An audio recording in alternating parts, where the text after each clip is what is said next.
Radio Publique Africaine.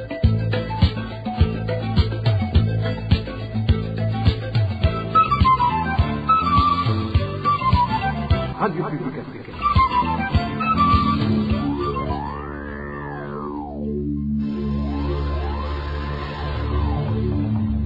C'est le moment de suivre le journal parlé en français. À la présentation, Eloge Divin, les méchants. Samedi 13 juin 2026, bonsoir et bienvenue dans ce journal. Tout de suite, les grands titres.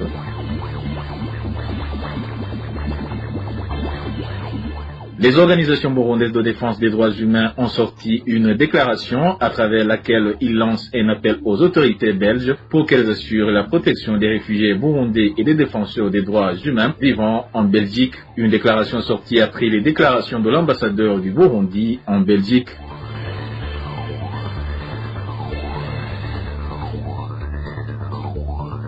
Et puis les réponses apportées par le gouvernement du Burundi sur la question liée à la pénurie persistante de fertilisants FOMI restent insuffisantes. Cela se remarque à travers les réponses données par le Premier ministre burundais.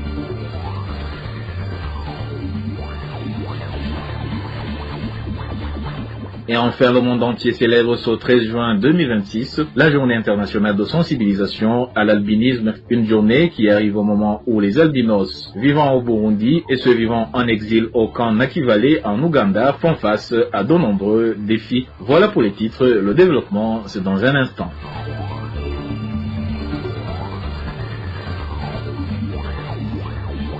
Oh bonsoir, démarrons ce journal par la page sécurité. Un homme a été tué à coups de machette par son propre fils sur la colline Munika, située dans la zone de Rugombo. Nous sommes en province de Bujumbura. Selon les premières informations, ce meurtre est lié à des conflits et à des mésententes au sein de la famille. Walter Pizera nous en dit plus.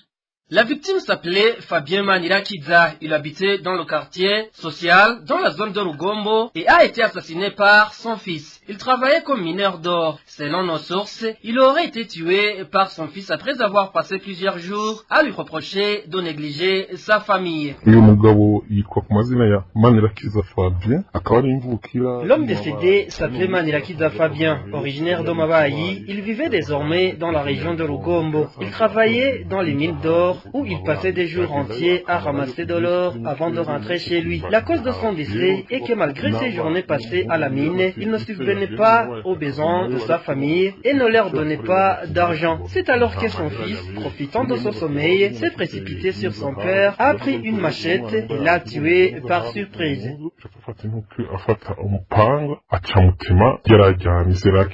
De plus, les informations recueillies auprès des voisins du dauphin continuent de confirmer l'existence de disputes inhabituelles entre Fabien et sa famille. Certains affirmaient même que sa femme en était également consciente.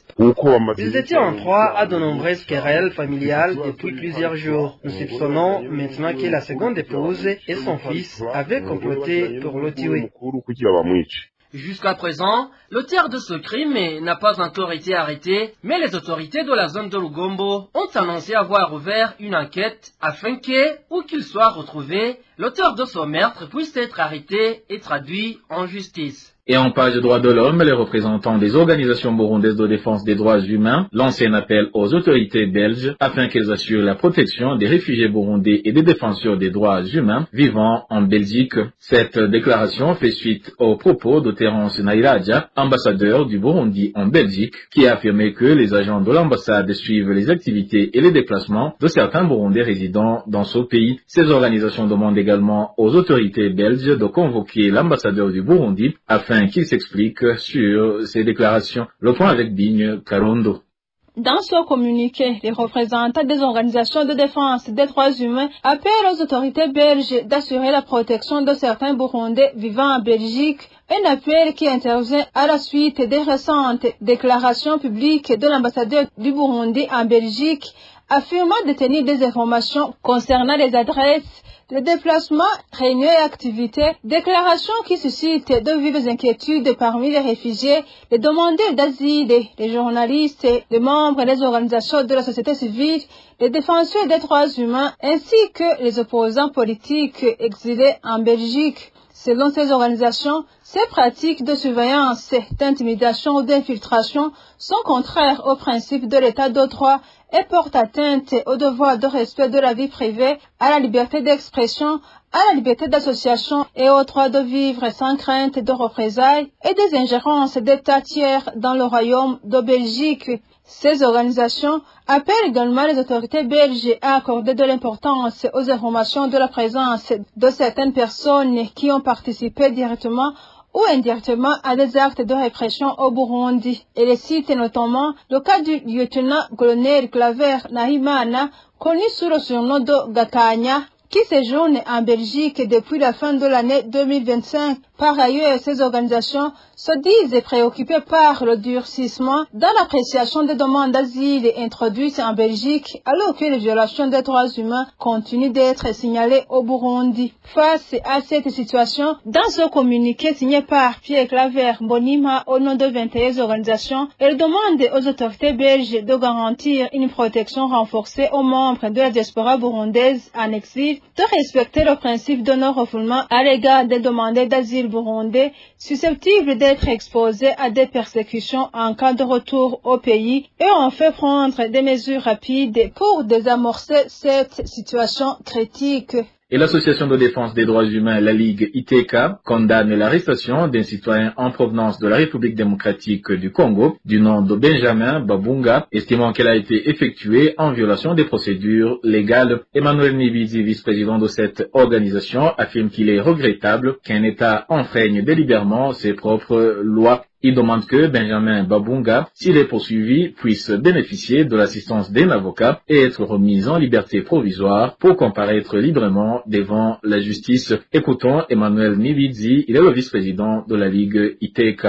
La Ligue burundaise des droits de l'homme ITK condamne l'arrestation du ressortissant congolais Benjamin Babunga en date du 27 mai 2026 à Nyakabiga pour mauvais stationnement de son véhicule. Ce qui est surprenant, c'est que alors qu'il s'attendait à une simple amende, comme le prévoit le code de la route, il a été conduit en détention au cachot du service national de l'enseignement, tout près de la cathédrale Regina Mundi. Nous avons constaté que les accusations portées contre lui ont changé du jour au lendemain et qu'il a été fabriqué un dossier à charge alors qu'il n'avait commis aucun crime. La Ligue ITK est vraiment préoccupée par cette arrestation qui viole les lois du Burundi, celles de la région et les conventions internationales de protection des droits humains que le Burundi a ratifiées. Nous demandons que les droits de Benjamin Babunga soient respectés, qu'il ait accès à un avocat et soit présenté devant la justice ordinaire, qu'il ait le droit de recevoir des visites de sa famille et si aucune autre infraction n'est retenue contre lui, qu'il soit libéré et puisse être entendu étant libre.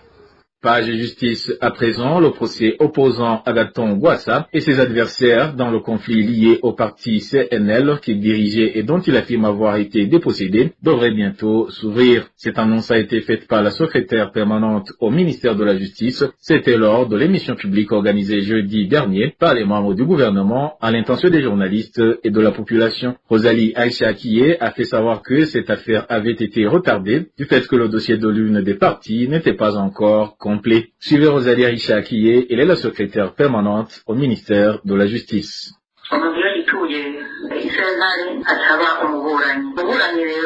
Lorsqu'une personne saisit un tribunal et devient une partie au procès, Agathon Rwasa a saisi la Cour suprême dans la chambre chargée des affaires de l'État où il a assigné plus d'une personne. Pour que l'affaire soit instruite, chaque partie doit fournir les éléments requis afin que le dossier soit complet. Cette affaire a été appelée devant le tribunal lors de 3 audiences publiques. Vous comprenez donc qu'elle a déjà été examinée. Après ces 3 convocations, le dossier de l'une des parties n'était pas encore complet. À présent, toutes les parties ont rempli les conditions requises. Le dossier est désormais complet et il ne restait plus qu'à fixer la date pour qu'il soit jugé sur le fond. La date sera communiquée et les parties seront informées conformément à leurs droits et elles recevront une convocation prochainement afin que l'affaire soit jugée. Lorsqu'une affaire est instruite sous la liste pour être jugée, cela est bénéfique pour le tribunal et pour le pays car les affaires avancent et sortent de la procédure. ni cyiza ku itsinda ni byiza no ku gihugu ku impunzi zicika zikava mu nzira. Poursuivons ce journal par la page agriculture. Alors que la pénurie d'engrais chimiques demeure une préoccupation majeure, le gouvernement apporte des réponses jugées insuffisantes. D'un côté, le Premier ministre burundais explique que cette insuffisance est due à l'augmentation de la demande et de l'autre, il évoque le manque de devises. Toutefois, il ne donne aucune précision concernant les arriérés réclamés par les agriculteurs. Emmanuel Ningeko pour plus de détails. Au cours de l'émission publique animée jeudi le 11 juin 2026 dans la province de Gitega par les membres du gouvernement, le problème de manque d'engrais chimiques a été évoqué par des journalistes de différents médias et plus d'un qualifie les réponses données d'échappatoires. D'un côté, le Premier ministre explique que l'insuffisance de ces fertilisants est due à l'accroissement de la demande. Nestor Harnouye fait savoir que la quantité de fertilisants prévue n'a pas suivi l'augmentation de l'effectif des agriculteurs. Effectivement, le problème de pénurie d'engrais chimiques est connu depuis quelques temps. Les agriculteurs ne bénéficient plus de quantités suffisantes. La première chose, c'est que les agriculteurs sont devenus nombreux. Donc, les quantités d'engrais prévues sont minimes par rapport aux effectifs des populations agricoles. Les quantités que nous avions prévues n'ont pas suivi le rythme de l'augmentation des agriculteurs. De l'autre côté, le chef du gouvernement avance des raisons de manque de devises utilisées pour l'achat des matières premières afin de fabriquer ce produit. Vous savez que les intrants agricoles sont produits ici dans notre pays, mais les matières premières proviennent de l'extérieur. Il arrive alors des moments où les fonds alloués ne sont pas disponibles à temps, ou bien que les devises manquent. Cela peut causer un petit retard. Pourtant, nous sommes en train de travailler sur tous ces facteurs combinés pour que réellement le citoyen reçoive des engrais chimiques suffisants. Comme solution intermédiaire, le Premier ministre Nestor Harnouye interpelle la population d'utiliser de l'engrais naturel. Nous sommes en train de sensibiliser tous les Burundais afin de créer des compostières pour se produire de l'engrais naturel. Nous avons de la chance parce que la pluie tombe et nous pouvons nous procurer des substances à partir desquelles on peut fabriquer de l'engrais naturel pour compléter le vide. Et sur la question des arriérés réclamés par les agriculteurs, Nestor Harnouye indique qu'ils seront régularisés sans toutefois donner des éclaircissements suffisants au moment où l'on est à la veille du début de la saison culturelle A. Et je vous le disais en titre, le monde entier a célébré ce 13 juin 2026 la journée internationale de sensibilisation à l'albinisme. Cette journée intervient alors que les personnes atteintes d'albinisme au Burundi affirment qu'elles continuent de faire face à de nombreux défis, notamment le cancer de la peau, les problèmes de déficience visuelle, ainsi que diverses formes de discrimination et d'exclusion sociale. Les détails avec Balthazar Nivuro. Certaines personnes atteintes d'albinisme ont expliqué à RPA qu'elles rencontrent beaucoup de difficultés dans leur vie quotidienne. Elles disent que le soleil est leur plus grand problème car elles peuvent provoquer plusieurs maladies, notamment le cancer de la peau. Beaucoup de personnes atteintes d'albinisme viennent de familles pauvres et n'ont pas les moyens d'acheter des produits de protection contre le soleil. Elles ont besoin de crème solaire pour protéger leur peau, mais aussi de chapeaux, de vêtements à manches longues, de savon et de lunettes pour protéger leurs yeux. L'un d'eux affirme que le cancer de la peau est devenu très inquiétant. Selon lui, depuis le début de cette année, 3 personnes atteintes d'albinisme sont déjà décédées de cette maladie et 16 autres sont gravement malades. Il précise que ces chiffres concernent seulement les cas connus, car certaines personnes malades ne vont pas à l'hôpital. Il dénonce également les discriminations dont ils sont victimes. Certaines personnes les insultent ou ils utilisent des mots blessants pour parler d'eux. Cette situation pousse de nombreux parents d'enfants atteints d'albinisme à vivre dans la peur. Il demande aussi que les enfants atteints d'albinisme soient mieux soutenus à l'école et que les enseignants évitent de les décourager afin qu'ils puissent bien suivre leurs études. Enfin, il demande au gouvernement de rendre les crèmes solaires plus accessibles et moins chères. Les personnes atteintes d'albinisme demandent également que les auteurs de violences contre les albinos soient sévèrement punis et que leur sécurité soit renforcée. Et hors de nos frontières, les réfugiés burundais atteints d'albinisme vivant dans le camp de Nakivale en Ouganda font savoir que la journée mondiale qui leur est consacrée intervient au moment où ils traversent une période particulièrement difficile, faute de moyens suffisants pour répondre à leurs besoins essentiels, notamment en matière de soins de santé. Ces réfugiés lancent un appel aux personnes de bonne volonté et aux organisations humanitaires afin qu'elles leur viennent en aide. Je vous propose d'écouter l'un de ces réfugiés. Moi, je fais partie des réfugiés du camp de Nakivale en Ouganda. Cette journée mondiale des personnes atteintes d'albinisme arrive alors que nous faisons face à de nombreuses difficultés. Premièrement, nous avons un problème de sécheresse. Nous ne pouvons pas célébrer notre journée alors que nous manquons de chapeaux, de produits de protection pour la peau, ainsi que de lunettes pour nous protéger contre le soleil. Deuxièmement, nous faisons face à de graves problèmes de conditions de vie, au point que nos familles sont menacées par la faim. Nous ne pouvons pas chercher du travail comme les autres. Troisièmement, nous avons un problème de santé, car l'un d'entre nous souffre d'un cancer. Cette personne n'est même plus à l'hôpital. Pour le moment, elle est rentrée chez elle, faute de moyens. Nous lançons un appel aux organisations de défense des réfugiés afin qu'elles nous viennent en aide face à cette vie difficile que nous traversons. Et voilà, chers auditeurs de la radio publique africaine, c'est par ici que le journal de ce 13 juin 2026 se termine. Merci pour votre écoute et je remercie également mes collègues de la rédaction et ceux de la technique pour leur parfaite collaboration. Au micro, vous étiez avec Eloge Divin Lemesha. Je vous souhaite un bon week-end.